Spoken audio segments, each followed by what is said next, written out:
رسول اکرم صلی اللہ علیہ وسلم کا خوف خدا کیا تھا؟ حضرت مطرف رضی اللہ تعالیٰ عنہ اپنے باپ سے روایت کرتے ہیں، وہ فرماتے ہیں رأیت رسول اللہ صلی اللہ علیہ وسلم یصلی ولصدرہ ازیر۔ حضرت مطرف فرماتے ہیں میرے والد نے مجھے بتایا کہ میں نے رسول اکرم صلی اللہ علیہ وسلم کو نماز پڑھتے دیکھا، جب آپ نماز پڑھتے تو آپ کے سینے سے ایک ایسی آواز نکلتی جس طرح چکی کے چلنے کی آواز ہوتی ہے۔ دوسری روایت کے الفاظ یہ ہیں کہ فرماتے ہیں میں نے آپ کے سینے کی ایسے آواز سنی جس طرح ہانڈی آ کے ابلنے کی آواز آتی۔ اصل وجہ یہ تھی جب رسول اکرم صلی اللہ علیہ وسلم نماز پڑھتے، اپنے آپ کو مولا کی بارگاہ میں حاضر کرتے تو اتنی خوف اللہ کی بارگاہ کا روب طاری ہو جاتا کہ آپ کے دل رب کے خوف سے روتا تھا۔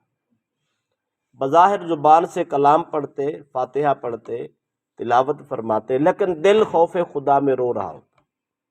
کبھی چکی کے پیسنے کی آواز آتی تو کبھی ہانڈی کے ابلنے کی آواز آتی۔ جب آدمی کسی درد سے روتا ہے تو اس کے سینے کی آواز عجیب سی نکلتی ہے۔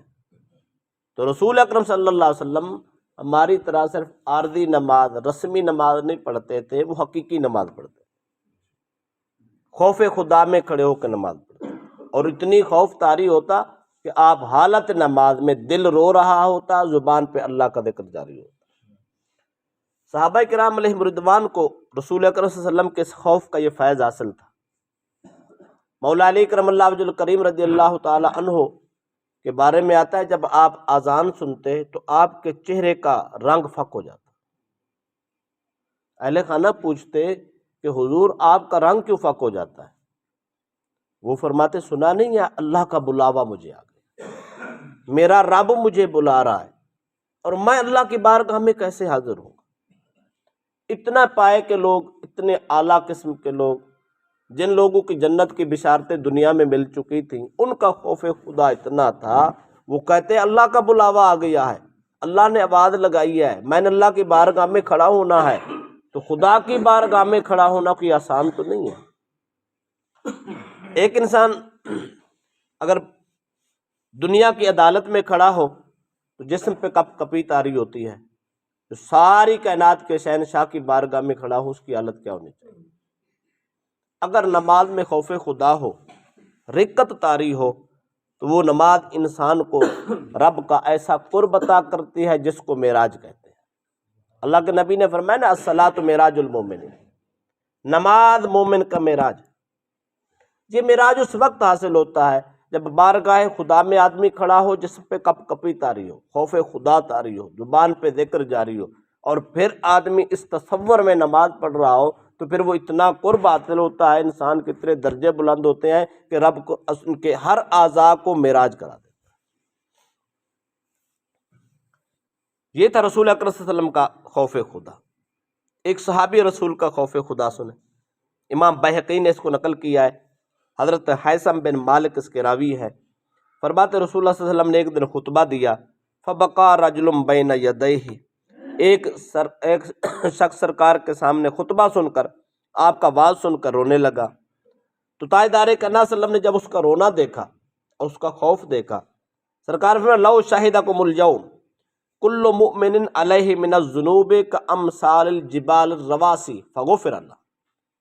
تاجدار کائنات صلی اللہ علیہ وسلم نے فرمایا اگر آج اس مجلس میں ہر وہ مومن ہوتا جس کے سر پر گناہوں کے پہاڑوں جیسے بوجھ ہیں، اس جوان کے رونے کی وجہ سے اللہ سب کے گناہ معاف کر دے۔ اتنی خوف خدا سے وہ شخص رویا۔ آگے فرمایا صرف یہ نہیں رو رہا، صحابہ تمہارے نظروں میں، تمہارے دیکھنے میں یہ ایک جوان رو رہا ہے، حالانکہ حالت یہ ہے وَذَلِكَ الْمَلَائِكَةُ تَبْكِي، اس جوان کو دیکھ کر اللہ کے فرشتے بھی رو رہے ہیں، صرف رو نہیں رہے تھے۔ فرمایا وَتَدْعُو لَهُ، وہ فرشتے اس جوان کے حق میں دعا کر رہے ہیں۔ دعا کے الفاظ کیا ہیں؟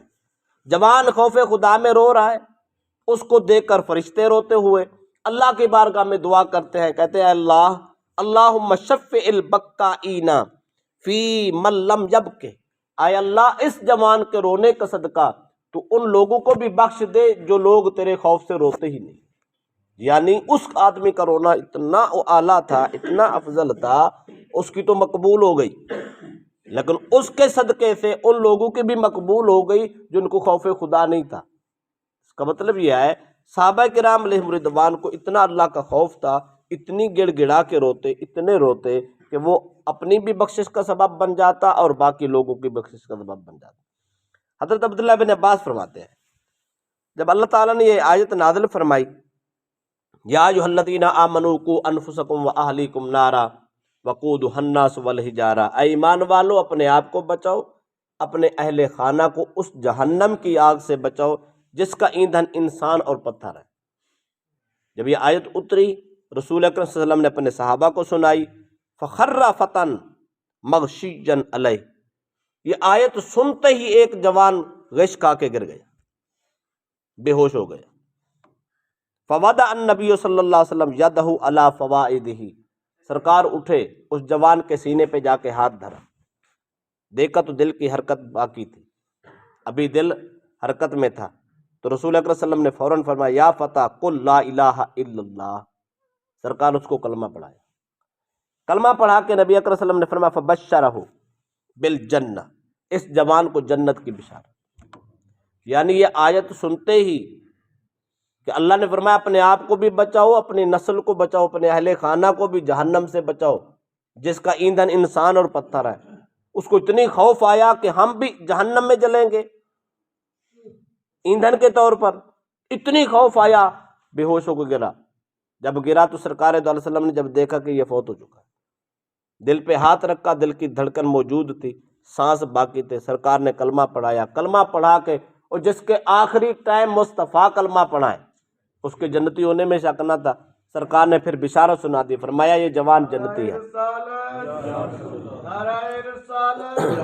تو جب اس کے جنتی ہونے کا اعلان سرکار نے کر دیا تو صحابہ بول اٹھے یا رسول اللہ ہمارے آنکھوں کے سامنے گرا، ابھی مرا، یہ جنت کی بشارت دنیا میں مل گئی، کتنی بڑی خوش بختی ہے۔ کسی کو کیا خبر مرنے والا جنتی ہے یا جہنمی ہے، لیکن وہ اتنا خوش بخت انسان تھا، خوف خدا میں مرا، رب رسول اللہ صلی اللہ علیہ وسلم نے اس کے مرنے سے پہلے اس کے جنت کی بشارت دے دی۔ فقال او ما سمعتم قولہ، سرکار نے فرمایا کیا تمہیں یقین نہیں آتا، کیا تم نے اللہ کا قرآن نہیں سنا؟ یا رسول اللہ سنا ہے۔ سرکار نے فرمایا یہ آیت نہیں سنی، ذالک لمن خاف مقامی وخاف وعید، اللہ فرماتا ہے یہ جنت مقامی ان لوگوں کا ہے جو میرے سامنے قیامت کے دن کھڑے ہونے سے خوف زدہ ہو جائے اور میرے وعدے اور وعید سے ان کو خوف آتا ہو۔ تو جو انسان اللہ کی بارگاہ میں کھڑا ہونے سے ڈر گیا وہ شخص دنیا میں بھی کامیاب گیا، آخرت میں بھی کامیاب گیا۔ ہر وقت خوف خدا ہونا چاہیے۔ دیکھو یہ جو ہم نے دو تین باتیں پڑھی ہیں حدیث پاک سے، یہ وہ ساری پڑھی ہیں نیکی کرتے ہوئے، عبادت کرتے ہوئے، نماز پڑھتے ہوئے، قرآن سنتے ہوئے، رسول اللہ کا درس اور واعظ سنتے ہوئے، اتنی خوف تھا۔ ہمیں کم از کم اگر نیکی کرتے خوف نہیں آتا تو کم از کم گناہ کرتے تو خوف آنا چاہیے، پاپ کرتے تو خوف آنا چاہیے، ظلم کرتے خوف آنا چاہیے، جھوٹ بولتے خوف آنا چاہیے، کسی کی جائیداد پہ زمینوں پہ قبضے کرتے ہوئے تو کم از کم خوف آنا چاہیے۔ ہمیں اور کچھ نہیں تو کسی کی عزت پہ ہاتھ ڈالنے کے وقت تو خوف آنا چاہیے نا۔ اگر نماز میں ہمیں خوف نہیں آتا کم از کم گناہ کے وقت بھی خوف کر لیں تو اللہ کا یہ خوف انسان کو گناہ پہ بچا لیتا ہے اور انسان کو جنت کا مستحق بھی بنا دیتا ہے۔ اللہ پاک ہم سب رسول اکرم صلی اللہ علیہ وسلم کا خوف خدا کیا تھا۔ حضرت مطرف رضی اللہ تعالیٰ عنہ اپنے باپ سے روایت کرتے ہیں، وہ فرماتے ہیں رأیت رسول اللہ صلی اللہ علیہ وسلم یصلی ولصدرہ ازیر، حضرت مطرف فرماتے ہیں میرے والد نے مجھے بتایا کہ میں نے رسول اکرم صلی اللہ علیہ وسلم کو نماز پڑھتے دیکھا، جب آپ نماز پڑھتے تو آپ کے سینے سے ایک ایسی آواز نکلتی جس طرح چکی کے چلنے کی آواز ہوتی ہے۔ دوسری روایت کے الفاظ یہ ہے کہ فرماتے ہیں میں نے آپ کے سینے کی ایسے آواز سنی جس طرح ہانڈی آ کے ابلنے کی آواز آتی۔ اصل وجہ یہ تھی جب رسول اکرم صلی اللہ علیہ وسلم نماز پڑھتے، اپنے آپ کو مولا کی بارگاہ میں حاضر کرتے، تو اتنی خوف اللہ کی بارگاہ کا روب طاری ہو جاتا کہ آپ کے دل رب کے خوف سے روتا تھا۔ بظاہر زبان سے کلام پڑھتے، فاتحہ پڑھتے، تلاوت فرماتے، لیکن دل خوف خدا میں رو رہا ہوتا۔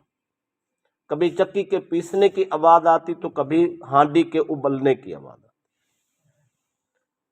جب آدمی کسی درد سے روتا ہے تو اس کے سینے کی آواز عجیب سی نکلتی ہے۔ تو رسول اکرم صلی اللہ علیہ وسلم ہماری طرح صرف عارضی نماز، رسمی نماز نہیں پڑھتے تھے، وہ حقیقی نماز پڑھتے تھے۔